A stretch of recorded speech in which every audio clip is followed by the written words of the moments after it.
আসসালামু আলাইকুম সম্মানিত দর্শক মণ্ডলী, আপনার আমার আদরের ছোট্ট শিশুটি দেখবেন হঠাৎ করে রাতের বেলায় অস্বাভাবিক কান্না করতেছে। এই অবস্থায় আমাদের করণীয় কি? আসুন এই ভিডিওর মাধ্যমে জেনে নেই।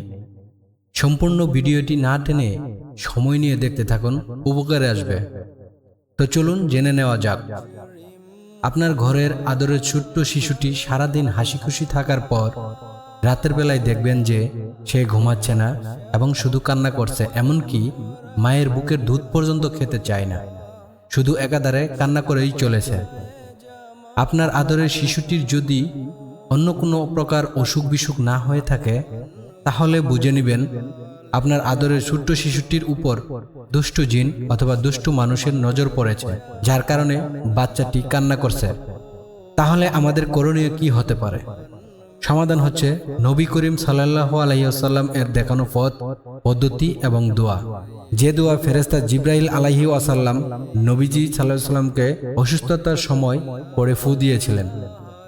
দোয়াটি হলো, বিসমিল্লাহি আরকিকা মিন কুল্লি শাইইন ইউজিকা ওয়া মিন কুল্লি আইনিন ওয়া হাসিদিন আল্লাহু ইয়াশফিকা বিসমিল্লাহি আরকিকা।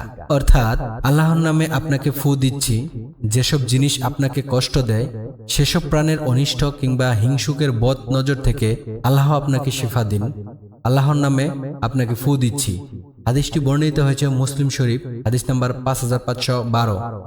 এছাড়াও সূরা ফালাক ও সূরা নাস 3 বার পড়ে ফু দেওয়ার মাধ্যমেও বদনজর সহ মানুষ ও জিনের যাবতীয় অনিষ্ট থেকে আল্লাহর আশ্রয় প্রার্থনা করা যায়। হযরত আবু সাঈদ খুদরি রাদিয়াল্লাহু তাআলা আনহু থেকে বর্ণিত, তিনি বলেন, রাসূলুল্লাহ সাল্লাল্লাহু আলাইহি সাল্লাম জিন এবং মানুষের কুদৃষ্টি হতে আশ্রয় চাইতেন। তারপর সূরা ফালাক ও নাস নাজিল হলে তিনি এই সূরা দুটি গ্রহণ করেন এবং বাকিগুলো পরিত্যাগ করেন। হাদিসটি বর্ণিত হয়েছে তিরমিজি শরীফ, হাদিস নাম্বার 2058।